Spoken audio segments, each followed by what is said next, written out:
back to my channel. My name is Aliyah if you don't already know. And if you don't already know, that means you're not subscribed. What you doing looking at me? Go subscribe. Today I'm going to be talking about how I grew my hair back after chemo.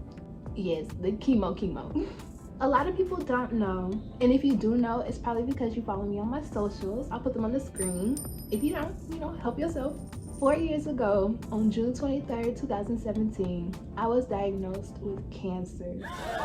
It was just a week before I turned 17, and nobody really told me my diagnosis until literally like 2 days before I started chemotherapy, and that wasn't until August 3rd. If you couldn't already tell, things was really hectic for me. Like, oh my goodness, cancer, bitch. Before I knew it, I was spending weeks in the hospital, hooked up to IVs, and just being poisoned, because that's what it felt like. Chemo is not fun. But of course, I'll go more in depth about everything if you guys want me to, but not in this video. On August 19th, I woke up exhausted. It was like my week I got to be at home, because I went intervals of a few weeks at the hospital, a week at home. It was one of my weeks I was at home, August 19th, and I was tired. Chemo really makes you drained, and I didn't have the energy to do anything.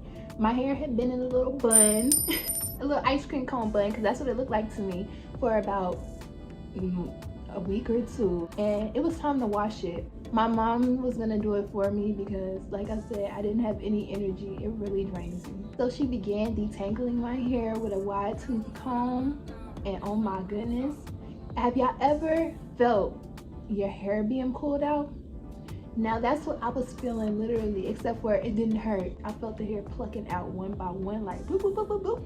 And oh my goodness, it was terrible. I started crying right on the spot. Like, I knew it was gonna happen. I knew it was inevitable. I couldn't prevent it, but it's something that catches you off guard. I've always had an emotional connection with my hair. I believe it mostly stems from being bullied and struggling to grow my hair out. So to actually feel it coming out and there was nothing I could do about it, that broke my heart. We went to the sink to begin washing it, and seeing my hair go down the drain, that really took it. I lost it.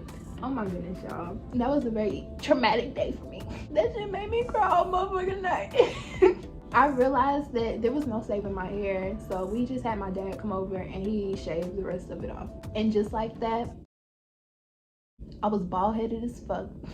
Growing my hair back afterwards and going through that whole process was extremely humbling, because my hair was everything for me. I didn't feel cute if my hair wasn't done. I would miss days of school because my hair was not done. Like, it really got real serious. And I feel like, sometimes things do happen for a reason. And here's why I say this. It took 2 months for my hair to start growing, but once it started growing again, it took off. I was a beginner to wigs at this point, so I was starting to style my wigs and stuff and turning my old bundles into wigs and whatnot. Like, that's where the beginning of a craft started. But here's the downside to it. I didn't know what I was doing. So when I would put these wigs on, I didn't comb my hair at all, and I always wore these wigs. So girl, I didn't comb my hair, and it showed. It really freaking showed. And I'm so lucky that didn't nobody else know what the hell they was doing with wigs either, because I looked a mess.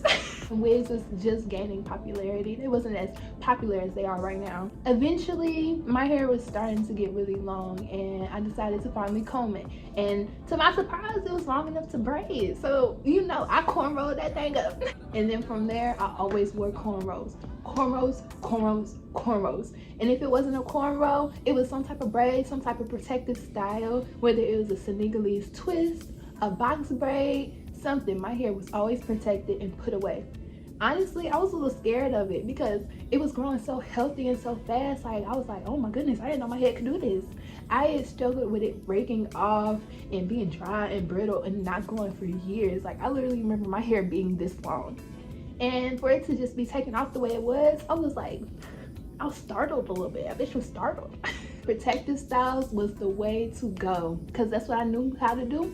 And so that's what I was going to do to get through this period. I only wore my hair out if I had to, mainly because I was insecure. I was going through like the awkward phases with natural hair, and I just felt prettier in my wigs. Like, it reminded me of what I looked like before I had cancer, and like, I don't know, it was more of a trying to be someone who I wasn't anymore.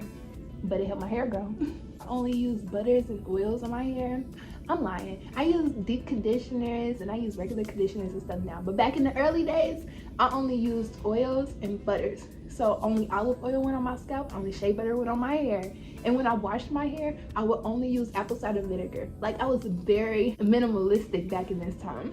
And so that's what I would do, and it really helped my hair. But eventually I started using shampoo. And I've also used apple cider vinegar with it because that has a lot of benefits.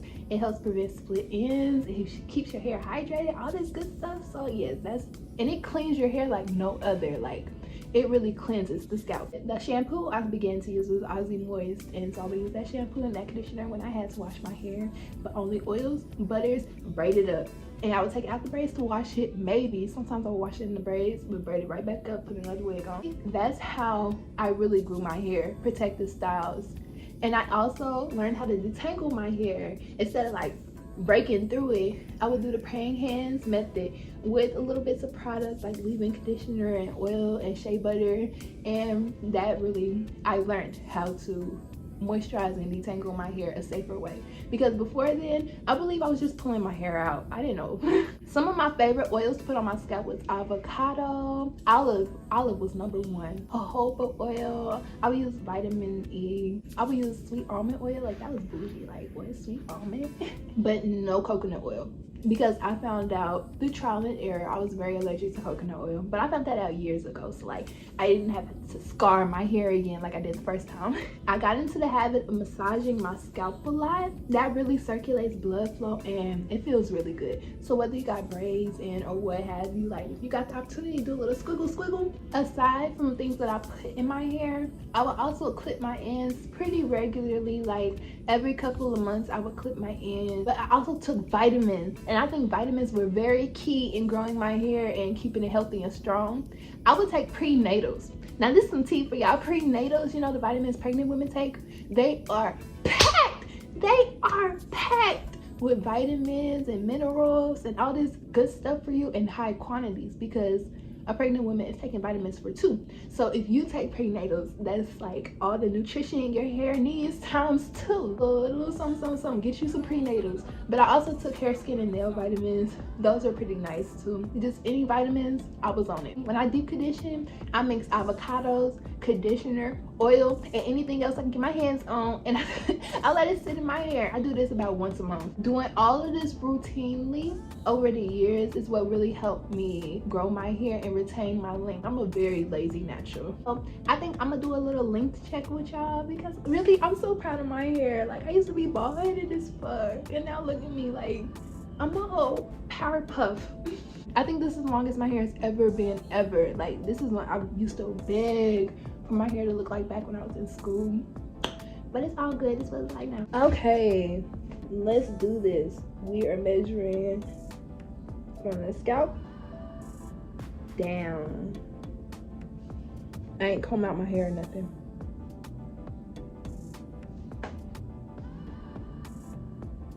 Whoa, what's that? Are we at 16? We at 16 inches in the back. I remember when that stuff you say 1, 2, 3. 16? That's wild to me. Oh my goodness. On the scalp. Whoa. Okay, so about there. I know you lying. That's at 18. I must have did something wrong. So about here, I'm gonna stop there, because that's when my hair start getting thin. Bitch, hold on. Let's say 17. My crown is 17 inches. 16, 17. What? Let's do the back real quick. Hold on, let's do the back. We at the back. And we're gonna pull it big. Okay, it stopped about here.